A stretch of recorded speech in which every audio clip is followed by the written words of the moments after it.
Why don't I start with you, Soraya? So I'm the curator and host of the upcoming One for All Solo Performance Festival, which I'm so thrilled that you're all participating in, and I'm really excited to talk to all of you artists and get a sense of what audiences who might be interested in coming to the shows might come to expect. So, Soraya, you're kind of involved with two, right? Like two of these shows, and so in two groups. So could you, I guess, just start by just describing what those two shows are? Yeah, sure. I'm happy to. So, thank you, Josh. And I'm really excited for this festival. So, the two shows I'm involved in are a show with women over 50 on March 7th with the title Unapologetically Becoming Courage After 50. And that show is an opportunity to lift the voices of women after midlife. And we've got Darshana, Marianne, myself, and also Mary Ross joining us with stories of, Darshana and Marianne can share what their stories are about. But to me, they're stories that look at, stepping into our power and letting go of whatever is no longer serving us in our lives, family patterns, trauma, lineages, and stepping more into our authenticity. So, and Perfect. then so Keep that's the going, right? first first show on March 7th, and then on March 14th we have a show by the fabulous Marin Shakespeare's Returned Citizens Theater Troupe. And I've been working with that group for, well, since 2015 and inside prisons for over 20 years using life story theater Hmm. as a way um, to heal and transform and give space for stories as medicine. So the What what Returned Citizens, yeah. what is life story theater? What is that? Yeah, so life story theater is, to me, creating theater that is inspired by our real life experiences. Hmm. And, I kind of walk different identities in the theater world. I'm both a theater artist, theater director, actress, and I'm also a drama therapist. So, with my drama therapy background, I particularly lean towards real life stories or stories that, when I say inspired by our life experiences, I say that because the stories also bring in magic and elements that are maybe not true Hmm. entirely as we invent different characters and different, just we bring to life different parts that want to come forth. So, Yep. One of my but they're, one of my yes. heroes, Grace Paley, the fiction writer. I don't know, I'm probably gonna get this a little bit wrong, but she's teaching a creative writing class, a fiction class at like Columbia or something. And then the student submitted a story, and then she said, "Well, it sucks," you know. And then the student said, "But this all happened, like it's true." And then like Grace Paley said something like, "It doesn't matter if like that doesn't matter if it was true, right? I mean, what matters is the emotional truth, and however all of all of us, all of you as storytellers get to express it. And I just think that both of these shows I'm so looking forward to. They both make me emotional to think about, because they're people expressing their stories who maybe are not, or not maybe, but are not centered in our society typically, to tell those stories, and yet those stories are beautiful and powerful and important and meaningful to all our lives. So I'm just, first of all, I'm just really grateful that you folks are all doing this, and thank you. Looking forward to it. So Sarai, I guess maybe I'll start with you are you going to be telling one of the stories as well? Yes, I will be performing a new short piece as well. And yeah, and I love what you just said about the emotional truth of the story, Josh. I resonate 100% with that Uh, one. Is it's not about getting the facts because memory is faulty anyhow, but really the emotional journeys that we've been on. Um, and yeah, so it's painful. It's painful as a human being when your story isn't deemed to be worthy. I mean, I think we, like in editorialize, we live in a time, especially in which only certain stories are privileged by the powerful, and mhm, literally they're wiping out other stories. They're erasing them, or they're trying to, mhm. and so I guess to start, well, let's start with the women's stories. Unapologetically becoming women after 50. I mean, what that already is suggesting in the title and subtitle is something really powerful and emotional to me, which is something that women are feeling as they age, as they go through midlife and pass through midlife. That is, and this is the implication to me, that might be feel like it's diminishing them. And is it, am I on to something? Is that right? Oh yeah. Absolutely. I mean, I love to hear from Darshan and Marianne too, but Yeah. I'll just share that I feel like, one thing that happens as, we move in a female body into our queen years is we become less visible. We become, so much of women's power, especially in the younger years, is centered on their looks Mm-hmm. and rather than on the internal qualities. And so, and we live in a culture that is completely youth obsessed and anti-aging. It's like right in all the product language, like anti-aging. And you think about that, years and years of taking that in Uh-huh. and how that impacts, for me, myself as a woman. So Well, I, it's sort of saying, I mean, it's like saying stop being you.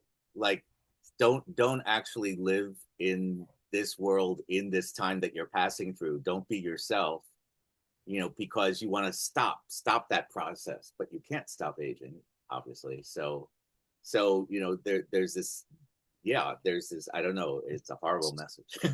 And it's a horrible message. yeah. Yeah.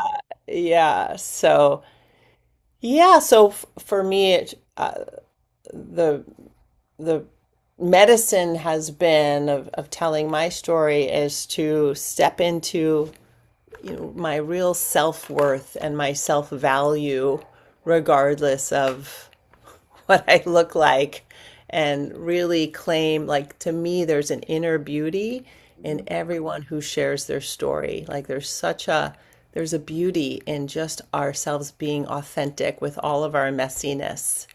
Yeah. And so that's what I want to give space to. And yeah, I'm curious what Marianne and Yeah. Darshana, Hmm. Well, yeah. Yeah. Darshana, so what is your story in this constellation of stories that will be Yeah, uh, thank you. And seeing? and just thank you for this opportunity. Everything you've said so far is just it's so inspiring. And Soraya, thank you. We did this piece with Soraya a couple months ago, and for me, I want to just name that it feels more like it's a ritual, especially with this unapologetic as after 50, like it's like I'm coming through a doorway and like stepping through in a ritual of shedding old patterns, old ways that I've been in the world, and really saying, and my story is really about finding our inner deep voice, our deep inner wisdom. Mhm. And my piece is about a woman's relationship to relationships, which Oh, is, kind of just from birth. It's like, we're just having that, but specifically around primary romantic relationships mhm. and the conditioning that we have been indoctrinated with, to behave in a certain way, not know how to say no, not know how to have our own to have boundaries. I'm not saying that these are things that women always fall into, but the conditioning that Mhm. is,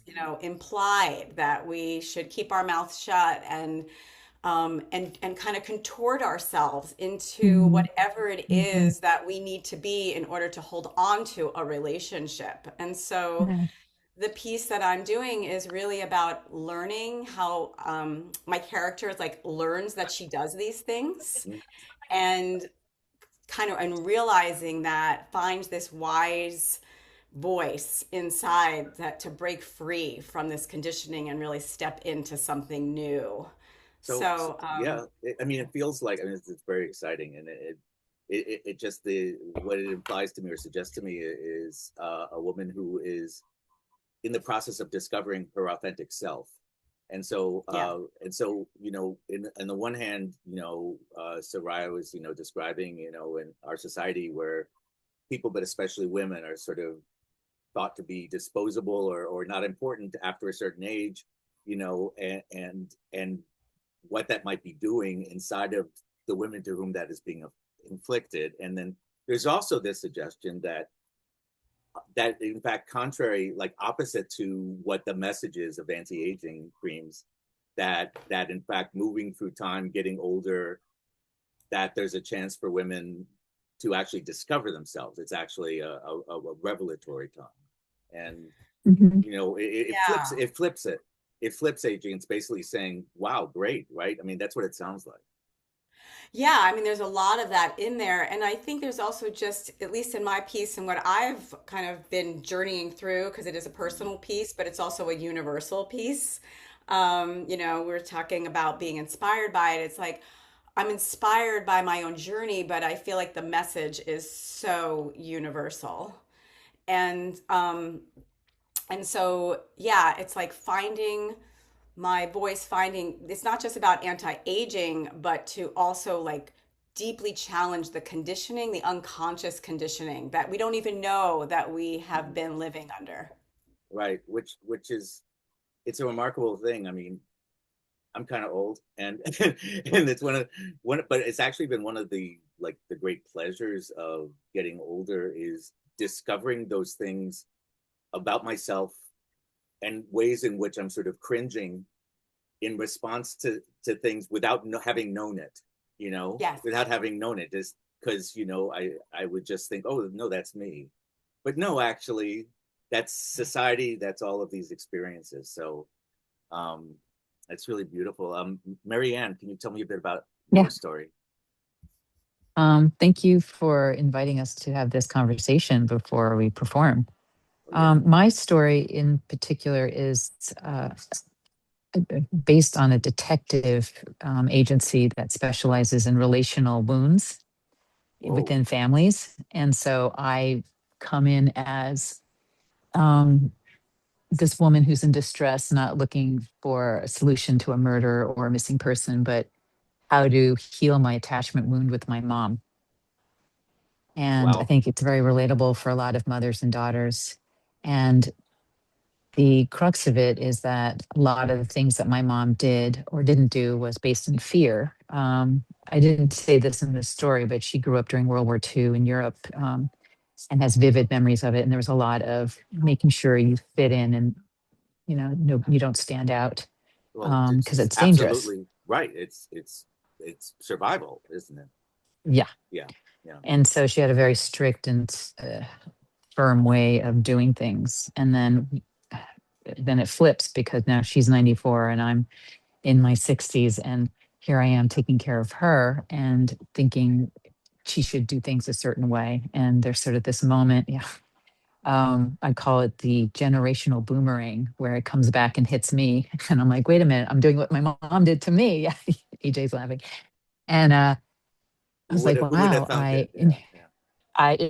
and here I was trying to be totally different. And here I have inherited her fears and her But is there something, disappointments. I don't mean to, I'm saying this in sort of hoping to be the opposite of glib, but there's something beautiful in that discovery too, to me. Like, even though, Mhm. like, you had, because you were, the way you're describing it, and believe me, I can relate to this, an element of your relationship, almost necessarily to your mother, is an othering one. you know. Yeah. Nicely Eh, said. Yeah. and this is now an opportunity. I had an opportunity with my mother in her 90s to get much closer to her as well, in my 60s. So I can, Oh, wow. to put it mildly, relate. But it's, I think that discovery, because what's happening is that, yet we're going from just the child with the parent, to we're sort of becoming co-humans. Yeah. Yeah. And But then yeah, it's like what Shakespeare said, the seven stages of man. At some point, she's, losing her teeth in her mind. And here I am taking care of her. And I'm like, oh, now I'm parenting the parent. yeah, And yeah. it's a little strange portal to walk through. But it's all based really on love and fear. So I I think think, it's, again, there's the conditioning that runs throughout all our pieces, this unconscious conditioning that we're just bringing light to it, and that people in the audience can relate and go, oh, yeah. And for me, as a drama therapist as well, I work with Soraya at San Quentin, and have my own practice. But for me as an artist, it's really essential for me to write and perform the things I'm going through in my life. mm-hmm, And I'm also doing a menopause show, which happened a few years ago for me, but it's something that I can offer as a gift to other women who are going through it now. And so now I'm going through this thing with my mom, and I'm making these discoveries. And I have to say, after doing the show in December, when I went back down a few more times to visit her, I just had such a better connection with her. And it mm-hmm. was because of doing the show. Wow, wow. Yeah. Yeah, I mean, well, beautiful. Mazel tov. Hmm. It's Thank wonderful. you. Yeah. It's so cool. Like, you all have obviously you're all individual storytellers with your own voices, and so you're filtering this experience, or part of this experience, through a detective story. And I just think that Yeah. that's just so cool about storytelling, that there are just so many ways in that, and a lot of times the way in, being unexpected, allows the audience in as well, sort of disarms the So audience. So I heard you say Mazel Tov. That I would love to do a piece one day, maybe discovering that my dad was Ashkenazi Jew and never told us. And I found out by doing 23andMe. wow, Yeah, there's a story in wow. there somewhere. Oh, I'm gonna confirm that there's a story in there somewhere for sure. Well, AJ, if I can, Maybe we'll be doing this next year at the next one, Axel. I'll be doing my dad. you'll be doing your dad next We, year. Okay, well, so how about, yeah, we'll just put it out there in the future. Yeah. okay, cool. Mom this year, dad next year. Sounds like a plan. Um, Well, AJ, thank how's you. it going? Good morning to all. It is going well, Josh. Thank you for having me, having us. I've just learned so much in such a short period of time. First, congratulations to everybody who is going to be performing. I've seen some of the stories, but I'm like, now I'm a huge fan, so can't wait to see the performances. Yeah, no, the same. I'm really, like, super thrilled that this. So you are performing as part of the Return Citizens Theater Troupe. Yes, I am. And can you tell me a bit about the story that you'll be telling? Oh, certainly. The title of the story is The Rebirth. And what it is about we all share a birthday, right? And it's really funny that I get to be on this panel with such powerful women, but we all have that in common. We all have coming into this earth via a woman, right? Yeah, yeah. So mine is the rebirth of coming out of Soledad prison after spending 23 years of incarceration, rightfully incarcerated. But it's that moment. And speaking of the commonality, right? We all celebrate a birthday. Mm-hmm. Some of us are celebrating birthdays, and we go, when it comes to what age it is. Again, powerful woman saying, "This is who I am. This is," I just. Because I have a sister who is transitioned from being not only my sister, my best friend, but she's the elder of the family, and she's the only matriarch in my family. So that is, I mentioned Victoria because she's incorporated in my story. And the story is about the first minutes, the hour, and then I leave you as a cliffhanger of like, what else happened in your life about the story of being formerly incarcerated and coming out to the world as it is. Bang, it hits me, right? Wow. But unlike the infancy, I'm an adult. I Mm-hmm. step out into this we can call it a brave new world in quotes, and what the sights and senses drive me to do in this rebirth.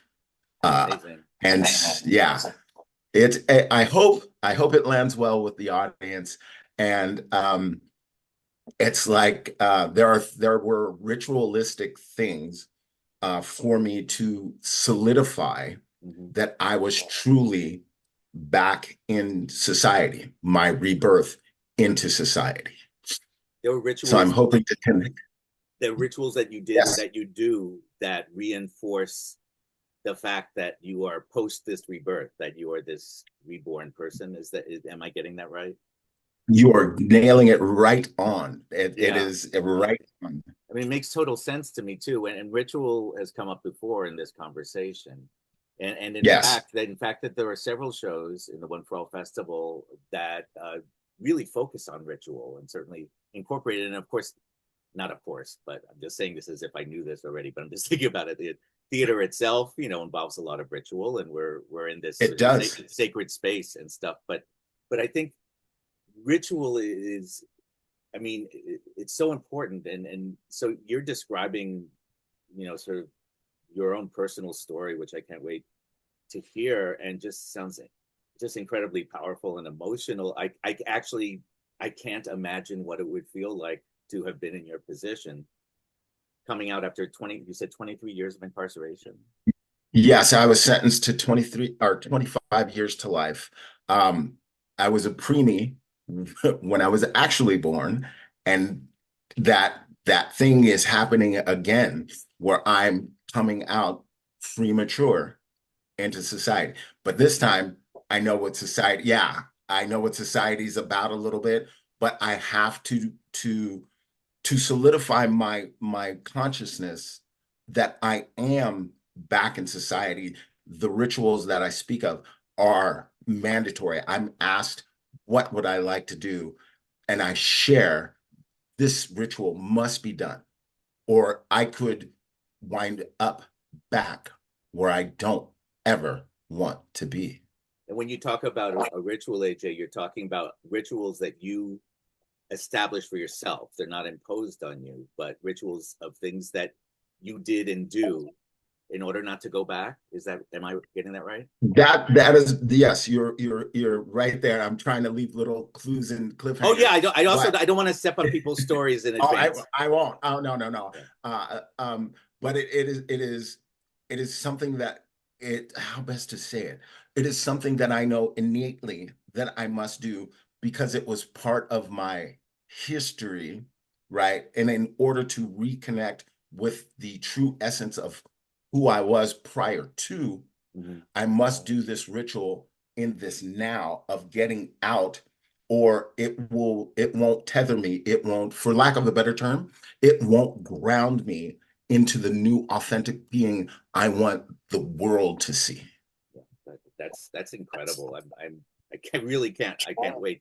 I can't wait to see this story and all the other stories that are going to be told. It's so powerful. I mean, we go through in larger and smaller ways if we're fortunate to have a life and then to move through the life. We go through what feels like a series of rebirths sometimes, where you find yourself, as we were talking about earlier, you find yourself, oh, I'm in a new stage of my life, and the society sees me differently, I see me differently.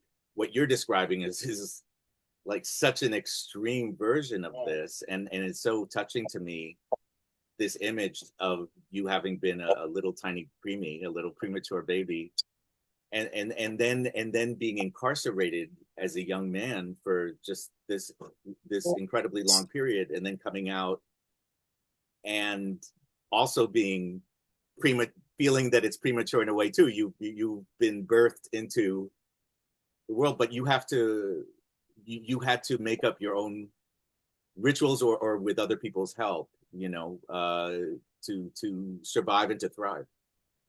I will say that let's see. It wasn't other people's, it was where I'd come from, right? I'll share this. Yeah. We all are saline based, right? We're all 90%, we're all of water, yes. right? When Yeah. we come, there is a rush of water, right? Our wonderful panel, whomever have had children, what is the thing that gives you the clue that this life that is formed in you is now ready to come? Water breaks. Yeah, I remember it well. Right. Not my own, but my son's. Yeah. Right. I will share with you. I've never been fortunate enough to be there. I don't have any children, but I identify as a surfer. A surfer. And that's where I'm going to leave it. Right. That's okay, where cool. I'm going to. And yeah. It really. If I go any further, I'll start telling the story. And I got for it. everybody to come and see the story. No, but AJ, you're really great at just being tantalizing. Like it's like all the images you bring up and all the ideas, they're just so powerful and compelling. So well, thank you. I look to get better by attending your workshop. Oh, cool. You're coming to the workshop. Great. Excellent. Cool. Yeah. Great. And well, thank you all so much for joining us. Soraya, I just want to say that, one of the things that I find really moving, and it's been really powerful to me, being brought into connection with the Marin Shakespeare Company, is this connection with returned citizens. It's such a beautiful and powerful dialogue and process that you've been engaged in and that the theater's been engaged in. And so it was really important to me. It was really important to me that returned citizens be like an important part of the festival. Thank you, Josh. Yeah, I'm so touched to hear that. And and I'll just add a little bit of context that was birthed out of earlier in my work with Marin Shakespeare, having started a life story inspired theater program in San Quentin. Yeah, awesome. And just feeling the incredible connections that were built among our group when we shared vulnerably, because when we share our stories, we connect hearts. And absolutely. And I think while I think that of course is always important, I feel in our times currently, in our political times, that sharing love, sharing connection is so vital. It is, in fact, to me, an act of resistance and a necessary act of resistance. For people to get together and telling stories from our perspectives as women over 50, perspectives as returned citizens, perspective as that everyone's perspective, because we're getting all these messages, or a lot of people are getting all these messages of sort of being put aside or discarded and not being part of the story. And all of us are the story. We are the story. And so, and especially with women and with incarcerated people, are just two groups that are, just so diminished by social prejudices that, I just think it's really beautiful that you're counteracting this.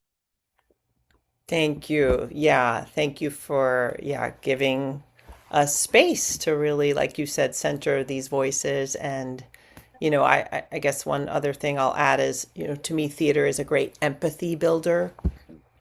And that's the medicine we need in these crazy times in our world, is anything that cultivates empathy. Yeah. And plus, like, people can choose their own price for the tickets. So yes, you can build empathy at whatever is a comfortable price point for you, which I think is actually really awesome as well. Great. Well, thank you so much, Soraya, Marianne, Darshana, and then AJ, who was fantastic. I'm so looking forward to meeting you in person, seeing your actual shows at the One for All Festival. And it's just thanks so much for giving me this time this morning. I really appreciate it. Oh, thank you so much Thank for asking you. us. Yeah, I really appreciate it. Look forward to meeting you. Yes, Likewise. thank you Yeah, so and much, Josh. Take Thank you. care. sharing the magic with everybody. Yeah. Yeah. Yes. Okay. Bye. Thank you so much. Bye, Mhm. everybody.